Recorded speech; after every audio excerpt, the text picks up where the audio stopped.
नमस्कार, आप देख रहे हैं कशिश न्यूज और आपके साथ मैं हूं दीपक शर्मा। विश्वास मत को लेकर अविश्वास का भाव बना हुआ है। फ्लोर टेस्ट से पहले विपक्ष खेला की बात कर रहा तो सत्ता पक्ष फुल कॉन्फिडेंस में है। बात ठेकेदारों के घूमने और फाइल खोलने की भी हो रही है, लेकिन इन सब के बीच किसकी कितनी तैयारी है इसको लेकर कोई निश्चिंत नहीं है। आखिरी पल तक अपने पाले में मौजूद विधायकों को साथ रखने की कवायद हो रही है, लेकिन अब मुकाबले की बारी है तो किसकी कितनी तैयारी है ये सवाल तो पूछेंगे, पर पहले देखिए क्या चल रहा। टेस्ट के लिए पूरे नंबर, पास होगी सरकार। सारी बातचीत हो चुकी है, इसलिए अब कोई बात नहीं हो सकती। और पार्टी के अपने साथियों से भी सब बात हो गई है। विधायकों को लालच, घूम रहे ठेकेदार। कौन ठेकेदार को भेज रहे हैं, किसको किसको भेजते हैं विधायकों के पास प्रलोभन देने के लिए, सब बात पता चल जाती है। खेला वाला बयान, विपक्ष भी तैयार। को राज रहने दीजिए और 12 तारीख को जो खेला होगा वो आप देखिएगा, आगे क्या क्या होता है आप देखते रहिए। फाइल वाली बात कह आरजेडी पर वार। सब नंगा नृत्य इन लोगों ने किया है, सबकी फाइल खोलवाया जाएगी और एक एक जांच कराने का काम किया जाए। मुकाबले की बारी, किसकी कितनी तैयारी।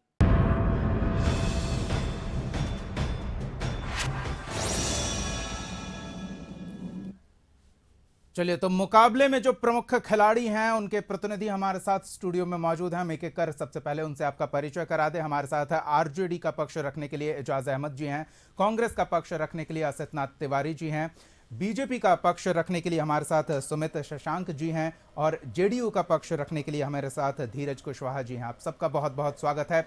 सबसे पहले तो जिन्हें विश्वास मत हासिल करना है उनके पास चलते हैं। सुमित शशांक जी से शुरू करते हैं। सुमित जी, पूरी तरह से निश्चिंतता है या खेला को लेकर अंदेशा बना हुआ है? देखिए, निश्चित रूप से ये समझने की बात है कि हम पूरी तरीके से आश्वस्त हैं और भारतीय जनता पार्टी का नेतृत्व तो हमेशा समाज के कल्याण के लिए कार्य करता है, समाज के अंतिम पायदान पर बैठे हुए व्यक्ति के सपनों को पूरा करने के लिए कार्य करता है। बिहार में जिस प्रकार से जंगल राज का पर्याय बिहार की सड़कें बन चुकी थी, जिस प्रकार से बिहार की सड़कों पर दहशत का पर्याय बन चुका था, जिस प्रकार से बिहार के बच्चों को पलायन करना पड़ा, जिस प्रकार से बिहार के सपनों को मार करके कुछ लोगों ने अपने पुत्रों के सपनों को पूरा करने का काम किया, बिहार को अशिक्षा, बेरोजगारी, अपहरण, लूट, हत्या और बलात्कार के गर्त में पहुंचाने का काम किया, उससे बाहर निकालने के लिए प्रतिबद्धता के साथ भारतीय जनता पार्टी बिहार प्रदेश का 74 लाख से भी ज्यादा कार्यकर्ता अपनी अंतिम सांस तक लड़ाई जो है वो जारी रखेगा। लेकिन सुमित जी, अभी लड़ाई जनता के बीच नहीं, मैदान में नहीं, अभी उनके प्रतिनिधियों को यह भरोसा दिलाना है कि जिस उद्देश्य के साथ उन्होंने सरकार गठन को लेकर वोट किया था वो सरकार जो अभी है वो पूर्ण बहुमत साबित कर पाएगी। अभी मुकाबला विधानसभा में दिखाना है। देखिए, निश्चित रूप से मैं बताना चाहता हूं कि धारा का मगरों के इंद्र के रावत अड़े हैं, कह दो इनको हटे अगर तो जग में यश पाएंगे, अड़े हुए रावत सूखे पत्तों से बह जाएंगे। तो ये समझने की बात है कि नाश के दुख में नहीं दबता कभी निर्माण का सुख, प्रलय की निशब्दता में सृष्टि का नौगार फिर। तो निश्चित ही भारतीय जनता पार्टी का नेतृत्व तो इतना सक्षम और सजग है कि पूरा एनडीए कहीं ना कहीं एकजुटता के धागों में, जो लोग भारत को मां मानते हैं, भारत की मिट्टी से जिनका जन्म हुआ है, सभी एकजुटता के साथ आगे बढ़ेंगे।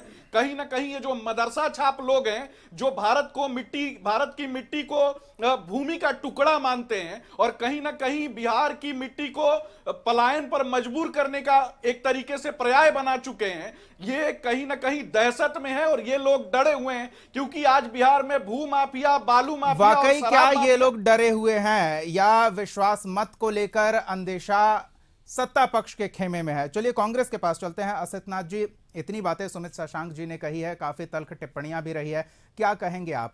क्या ये दर्शा रहा है उनके भाव? देखिए, दो बातें उन्होंने कही। 18 साल नीतीश कुमार मुख्यमंत्री रहे, जिसमें 16 साल वो भाजपा के साथ ही रहे, और वो कह रहे पलायन के लिए मजबूर किया। मतलब जो लोग बारी बारी से 2-2.5 साल के लिए सत्ता में आए उन्होंने पलायन के लिए मजबूर कर दिया, और जो लोग 16 साल रहे उन्होंने क्या किया? उन्होंने ऐसा क्या कर दिया कि पलायन होता रहा? तो पलायन का असली जिम्मेदार 16 साल का शासक है कि 2.5-3 साल का शासक है? पलायन के लिए इन्होंने मजबूर किया। एक इन्होंने बात कही जंगल राज। औसतन 9 हत्याएं रोज हो रही हैं बिहार में। ये इन्हीं के आंकड़े हैं, बिहार पुलिस के आंकड़े। नहीं हो तो आप भी गूगल पे चेक कर लीजिए।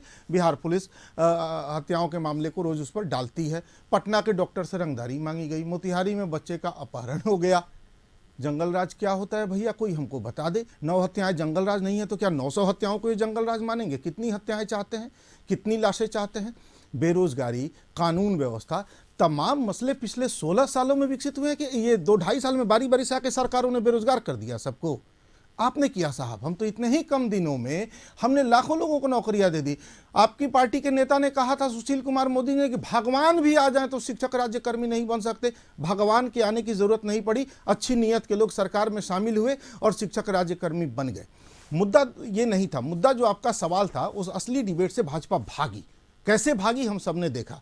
असली बात, सवाल आपने प्रश्न पूछा था फ्लोर टेस्ट को लेके, और जहां तक मैं समझ पा रहा हूं कोई दिक्कत फ्लोर टेस्ट को लेकर नहीं है। किसी भी पार्टी का विधायक नहीं टूट रहा है, नहीं भाग रहा है। एनडीए का अलायंस मुझे लगता है कि बहुमत साबित कर लेगा। हम लोग विपक्ष में बिल्कुल सहजता के साथ रहेंगे, जनता के मुद्दों के साथ लड़ेंगे। चलिए, ये तो आप कह रहे हैं आसिफ जी, लेकिन आरजेडी खेमे की ओर से शुरुआत तेजस्वी यादव ने की। उन्होंने कहा खेला अभी शुरू नहीं हुआ है, आगे बहुत खेला बाकी है। और उसके बाद भाई वीरेंद्र बार बार इस तरह के बयान दे रहे हैं और कह रहे हैं राज को राज रहने दीजिए, बाकी जब मंच पर पर्दा उठेगा। तो हम एजाज जी से जानना चाहते हैं, ये किस तरह की बातें हो रही है? देखिए, सबसे बड़ी बात यह है कि तेजस्वी जी ने जो खेला की बात की थी, वो आज आप बयान देख लीजिए सम्राट चौधरी का। सम्राट चौधरी का बयान ही स्पष्ट करता है कि कहीं ना कहीं भारतीय जनता पार्टी के खेला में जनता दल यू के लोग फंस गए हैं। जिस नीतीश जी को हम लोगों ने बचाने का काम किया था, नीतीश जी आए थे पैदल चल करके तेजस्वी जी के पास, लालू जी के पास, कि आप हमारे पार्टी को बचा लीजिए, हमारे अस्तित्व को बचा लीजिए। ये आरसीपी को माध्यम बना करके जेपी नड्डा के कहने के अनुसार हमारी पार्टी को भारतीय जनता पार्टी में विलीन करना चाहते हैं। और उस समय हम लोगों ने साथ दिया था। हम लोगों ने, चूँकि नफ़रत का जो माहौल था, नफ़रत की जो राजनीति बढ़ रही थी, उसको हम लोगों ने स्पष्टता नीतीश जी से भी कहा कि हम लोग जो महागठबंधन का सरकार बनाएंगे, उसमें सबसे पहले हम लोगों का जो संकल्प है, हम लोगों का जो मैनिफेस्टो में बातें थी कि महागठबंधन की सरकार अगर बनेगी तो हम 10 लाख लोगों को नौकरियां देंगे। और उस दिशा में नीतीश जी ने भी स्पष्ट रूप से कहा कि हम आपके इस एजेंडे को और इस विचार को हम स्वीकार करते हैं, और नफ़रत के माहौल को समाप्त करके हम लोग समाजवादी दृष्टिकोण के लोग एक बेहतर माहौल के साथ देश और देश की राजनीति में भी स्थापित करेंगे और बिहार की राजनीति को भी मजबूत करेंगे। और उस दिशा में हमने जो कहा, उसको नीतीश जी ने भी 15 अगस्त को गांधी मैदान के प्राचीर से घोषणा किया कि 10 लाख तेजस्वी जी का जो नौकरी का संकल्प है, उसमें 10 लाख नौकरी के साथ हम रोजगार जोड़ते हैं 20 लाख। इन संकल्पों को लेकर के महागठबंधन सरकार आगे बढ़ेगी। संकल्प अपनी जगह है, लेकिन जो काम हुए हैं उसका जब क्रेडिट लेने की बारी आई तो उस पर भी तो नीतीश कुमार ने कहा कि वो कुछ करते थे जी, जो किया है हम ही कर रहे थे। ये अब किसी से बताने की आवश्यकता क्या है? ये तो अब एक एक घर से आवाज आ रही है, एक एक लोग कह रहे हैं कि तेजस्वी प्रसाद यादव का जो संकल्प था, महागठबंधन सरकार का जो संकल्प था, महागठबंधन के साथ आते ही ये जो पहले नफरत का माहौल था, पहले बिहार के बच्चे कहीं ना कहीं जो रोजगार है और रोजगार की दिशा से भटक करके नफरत के माहौल की ओर चले गए थे, उसको हमने लौटाने का काम किया। और अब एक एक नौजवान कह रहा है कि हम तैयारी कर रहे थे आगे जो नियुक्ति होना था उस दिशा में, लेकिन फिर से इन लोगों ने साजिश करके उसी माहौल को लाने का काम किया है जो 9 अगस्त 2022 से पहले का इसका जवाब सुमित जी से लेंगे, लेकिन पहले जेडीयू का पक्ष ले लेते हैं। जी बिल्कुल, धीरज जी ये कह रहे हैं एजाज जी कि फंसा लिया गया है बीजेपी द्वारा जेडीयू को, और पहले जो महागठबंधन की सरकार चल रही थी उसमें हवा बदल रही थी, परिस्थितियों में सुधार हो रहा था, लेकिन अब षड्यंत्र किया गया। क्या कहेंगे? देखिए दीपक जी, बिल्कुल नहीं। जब हम लोग महागठबंधन में थे तो हवा बिगड़ रहा था, और जो माननीय नीतीश कुमार जी का जो चेहरा था, वो चेहरे पर दाग लग रहा था। माननीय मुख्यमंत्री जी ने निर्णय लिया, और आप जानते हैं, सभी लोग जानते हैं कि एनडीए जो है, एनडीए में हम लोग नेचुरल अलायंस के रूप में थे हम लोग।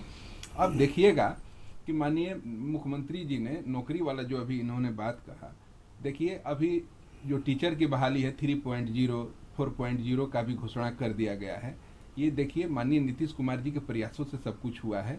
ये लोग केवल क्रेडिट लेने में लगे हुए हैं। अब ये लोग सत्ता से हटने के बाद में हरास और निराश हो चुके हैं, और ये अभी जो हवा फैलाया जा रहा है कि इधर विधायकों को तोड़ा जा रहा है, इधर किया जा रहा है, जो खेला होना था बिहार में हो चुका है। माननीय नीतीश कुमार जी के नेतृत्व में सरकार गठित हो चुकी है। अब फ्लोर टेस्ट भी होगा, विश्वास मत भी हासिल करेंगे, और आगे मंत्रिमंडल का विस्तार होगा, सबको विभाग भी आवंटन होगा और स्मूथली सरकार चलेगा।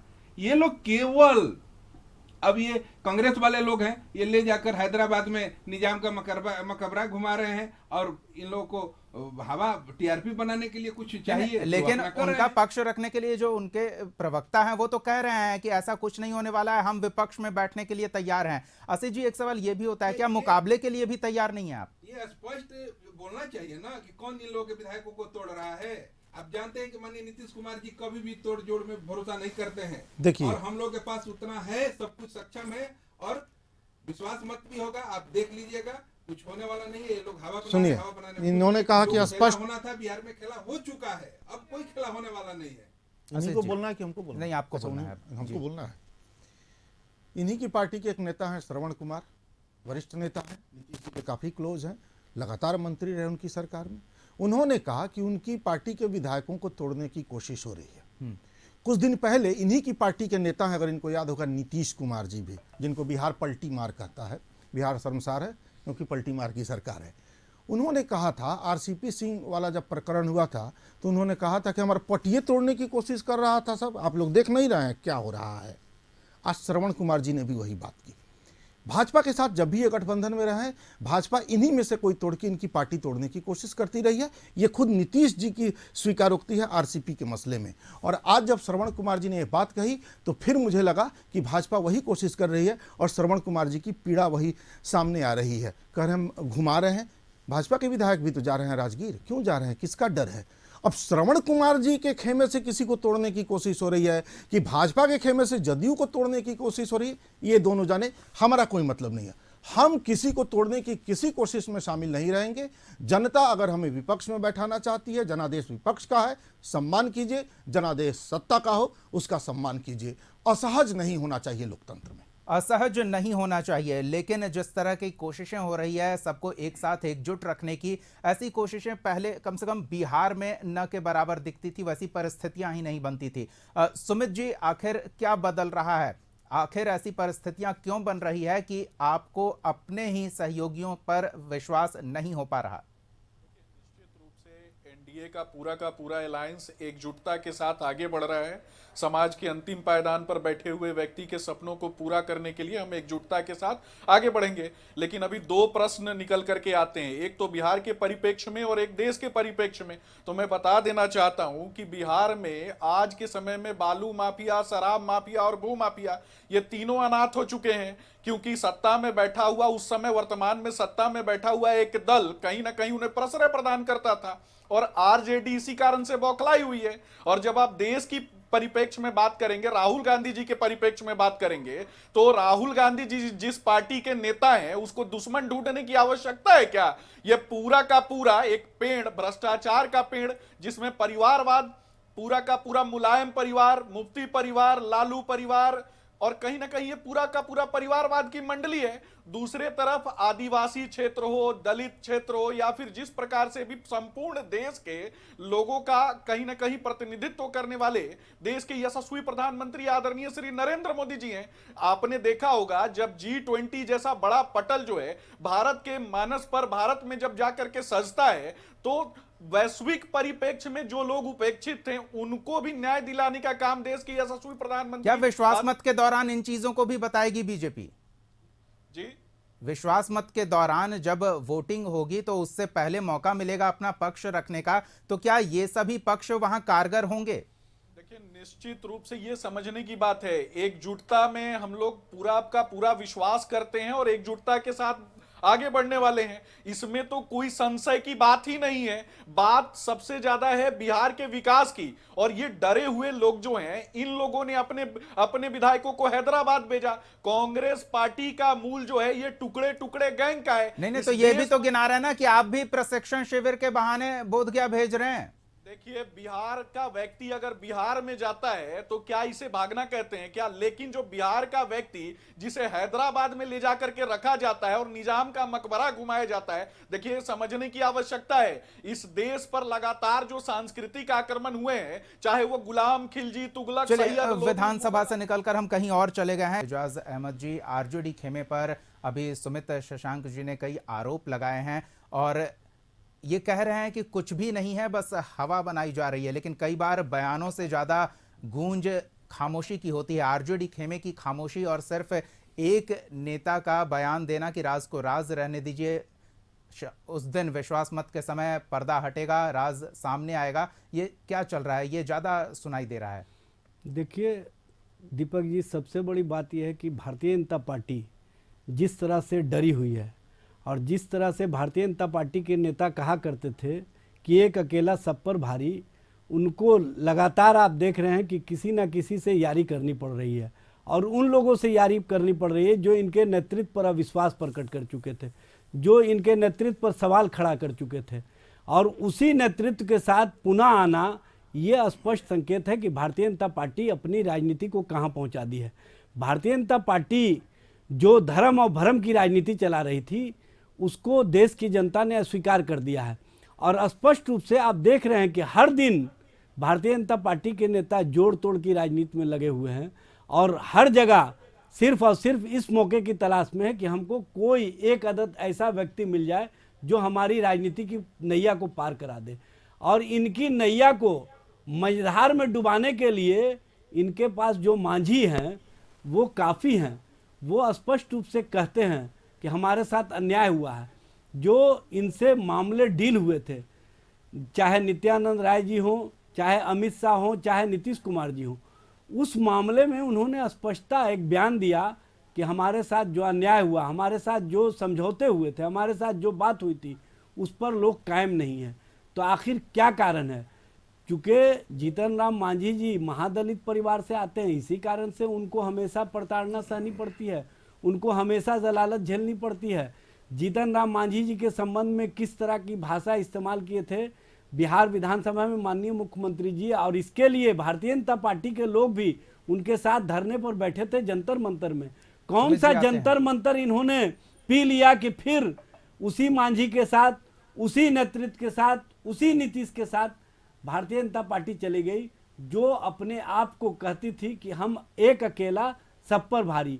उनकी स्थिति परिस्थिति कहाँ पहुँच गई है, वो राजनीति में कहाँ पहुँच गए हैं, इसको आप देखिए ना। और स्पष्टता आप देखेंगे कि 12 तारीख को जो फ्लोर टेस्ट होगा, उस टेस्ट से पहले जो भारतीय जनता पार्टी का टेस्ट हो गया, बिहार की जनता पर उनको विश्वास नहीं था, बिहार के लोगों पर विश्वास नहीं था। हम लोग पहले से कहते थे कि भारतीय जनता पार्टी के पास बिहार में कोई नेतृत्व नहीं है, बिहार में कोई सोच नहीं है। वो स्पष्ट रूप से सामने आ गया और नतमस्तक हो जाना ये साबित करता है कि भारतीय जनता पार्टी की राजनीति अस्तित्व विहीन हो गई है। विपक्ष की एक और प्रतिक्रिया ले लेते हैं जी। और लोभी का जो गठबंधन है सत्ता और स्वार्थ के लिए, वो स्पष्ट रूप से दिखा। सत्ता और स्वार्थ के लिए ये गठबंधन है, ये स्पष्ट रूप से दिखाया। हम इस पर प्रतिक्रिया लेंगे, लेकिन पहले असित जी, जिस डर की बात हो रही थी उसके बारे में क्या कहेंगे? नहीं, मुझे नहीं लगता कोई डर है। देखिए, हवा क्रिएट किया गया है। हम नेताओं को इस बात का ख्याल रखना चाहिए कि आज समाज में राजनीति की छवि बड़ी खराब है। गांव समाज में झूठ बोलने वाले को लोग नेता बोलने लगे हैं और उसकी वजह यही है कि हर तीसरा चौथा नेता झूठे दावे करता फिर रहा है अखबार में, टीवी पर, लोगों के बीच। ये बंद होना चाहिए। पब्लिक ने अगर हमको वोट नहीं दिया तो हमें कहना है कि हम हार गए। पब्लिक ने हमें वोट दिया तो हम जीत गए, सामने वाला हार गया। लेकिन ये हो जाएगा। कांग्रेस प्रदेश अध्यक्ष अखिलेश सिंह और सिद्धार्थ एक साथ आकर प्रेस कॉन्फ्रेंस करने वाले थे, ऐसी जानकारी मीडिया तक आई, और जब वहां लोग पहुंचे तो उस प्रेस कॉन्फ्रेंस को कैंसिल कर दिया गया। दोनों वहां नहीं पहुंचे, तो बाकी के विधायक बाहर हैं और जिन्हें सामने आना था वो सामने भी नहीं आ रहे हैं। नहीं, उसकी वजह बताता हूँ। हमारे प्रदेश अध्यक्ष जी को अचानक आज दिल्ली जाना पड़ा और वो सवेरे दिल्ली निकल गए, इसलिए वो पीसी में नहीं बैठे। मैं वो बात नहीं कर रहा हूँ। मैं ये कह रहा हूँ कि ये लोग जो दावा कर रहे हैं, इनके इतने 2020 का जब विधानसभा चुनाव खत्म हुआ, उसके 8वें दिन से अखबार और टीवी चैनलों पर ये चलने लगा, कांग्रेस के 9 विधायक टूट सकते हैं, कांग्रेस के 13 विधायक टूट सकते हैं, कांग्रेस के 11 विधायक टूट सकते हैं। एक तो संपादक जी से मैं 1.5 महीने बाद मिलने चला गया कि भाई साहब कोई एक आंकड़ा बताइए। आपका अखबार बार बार संख्या बढ़ाता घटाता रह रहा है। खैर बाद में वहाँ वो खबर छपनी बंद हुई। 2020 से 2024 आ गए साहब, कोई नहीं टूटा। आप क्या कर रहे हैं, जनता को क्या मैसेज देना चाह रहे हैं, किस तरह की राजनीति हो रही है? लगातार बड़े नेता झूठ बोल रहे हैं, बड़े बड़े नेता, इतने विधायक हमारे संपर्क में हैं, उतने विधायक 4 साल में हुआ कुछ नहीं। जेडीयू को लेकर भी लग रहा है, एक प्रतिक्रिया उनकी भी ले लेते हैं। धीरज जी, नीतीश कुमार से कई विधायक नाराज हैं, टूट का अंदेशा बना हुआ है, और लेकिन नीतीश कुमार ये कह रहे हैं कि सब ठीक है। क्या वाकई में सब ठीक है? देखिए, ऐसा कुछ बात नहीं है, कोई नाराज नहीं है। माननीय मुख्यमंत्री जी को सभी लोग सर्वमान्य नेता मानते हैं और उनके नेतृत्व में काम करते हैं। ये भ्रम फैलाया जा रहा है, हवा बनाया जा रहा है, उससे कुछ होने वाला नहीं है। अभी कांग्रेस के बड़े भाई बोले, अरे राहुल गांधी जी का बयान आया था कि हमने ही बिहार में नीतीश कुमार जी से बोलकर जाति आधारित गणना करवा दिया। तब पैमाना क्या है, अब तो अपना भी देखना चाहिए। जान लीजिए भाजपा में थे तब तो नहीं हो रहा था, आप लोग 2020 में जो जनादेश प्राप्त हुआ था वो एनडीए को हुआ था। बीच में हम लोग चले गए थे और माननीय नीतीश कुमार जी ने मौका दिया था और अपने स्वार्थ में आरजेडी के लोग आए थे। लालू जी ने अपने दोनों बेटों को सेटल करने के लिए बहुत दिन से सत्ता से दूर नहीं रह सकते हैं, लालच में आए थे, अपने व्यक्तिगत स्वार्थ के लिए आए थे। माननीय नीतीश कुमार जी किसी के पास चल कर नहीं गए थे, ये जान लीजिए। आप नीतीश जी के तो नीतीश कुमार जी कभी नहीं गए। शपथ ग्रहण के बाद उन्होंने लालू जी ने अपने व्यक्तिगत स्वार्थ के लिए, बेटे का सेटलमेंट करने के लिए, और आप जानते हैं कि वो परिवार को छोड़कर आज तक किए क्या? बिहार के गरीब गरीब होते जा रहे हैं और लालू जी के परिवार वाले लोग बढ़ते जा रहे हैं। पूरा का पूरा परिवारवाद का जमात बना के रखा हुआ है। छोड़िए ना, अपने नेता का बयान देखिए ना कि तेजस्वी जी क्या बोले थे, लालू जी क्या बोले थे। नीतीश जी गए थे राबड़ी आवास, भाई पूरे देश ने देखा। महीने में सरकार ने जो तेजस्वी का संकल्प था देखिए, उसको पूरा किया। आरजेडी कौन क्या बोल रहा है ये जनता सुन रही है। सुमित जी, एकदम संक्षिप्त प्रतिक्रिया आपकी चलते चलते लेना चाहेंगे, क्या कॉन्फिडेंस है पूरी तरह से? दीपक जी, हम लोग तो पूरा कॉन्फिडेंट हैं, लेकिन अभी आरजेडी के प्रवक्ता आरोप लगा रहे थे, उनको बताना चाहूंगा कि संगत से गुण होत है, संगत से गुंजात। तो ये एक ही थैली के जो आपका चट्टे पट्टे हैं और भ्रष्टाचार मंडली जो है, ये पूरा का पूरा भ्रष्टाचार मंडली ने देश को लूटने का काम किया है और देश को बर्बाद करने का काम किया है। अरे सिर्फ समझने की आवश्यकता है कि जिस पार्टी के नेता खटिया रैली कर रहे थे और इनकी खटिया 2014 में लूट ली गई और कहीं ना कहीं देश की जनता ने इनकी खटिया लूट करके इनको चलिए, तो दिखा बहुत दिया ही इत्मीनान से बार बार ये चर्चा धीरे धीरे गर्माती जा रही है, और वजह यह है कि जैसे जैसे समय करीब आ रहा है उसी तरह से हमारे इस चर्चा में भी जैसे जैसे समय खत्म होने का करीब आया, अपनी अपनी बातें रखने की कोशिश बढ़ गई और दूसरे पर दोषारोपण बढ़ गया। लेकिन कौन सा नेता क्या कह रहा है विश्वास मत के दौरान, इससे ज्यादा महत्वपूर्ण हो जाएगा कि किस नेता के साथ कितने पीछे उनके समर्थक विधायक खड़े हैं। यह देखना दिलचस्प होगा। कहा सुनी की बातें तो जब जनता के मैदान में आप जाएंगे तो वहां मुकाबला किस तरह से होता है, जनता इसका फैसला सुनाएगी। लेकिन विधानसभा में क्या होता है, अलग अलग खेमों की अलग अलग तैयारी चल रही है, नजर हमारी बनी रहेगी, सवाल जो उठेगा वो हम पूछते रहेंगे। फिलहाल बहुत बहुत धन्यवाद सभी मेहमानों का, असित जी, एजाज अहमद जी, धीरज कुशवाहा जी और सुमित शशांक जी हमारी चर्चा में शामिल होने के लिए। तो अगले एपिसोड में एक और सवाल के साथ हम फिर मौजूद रहेंगे। तब तक के लिए देखते रहिए कशिश न्यूज।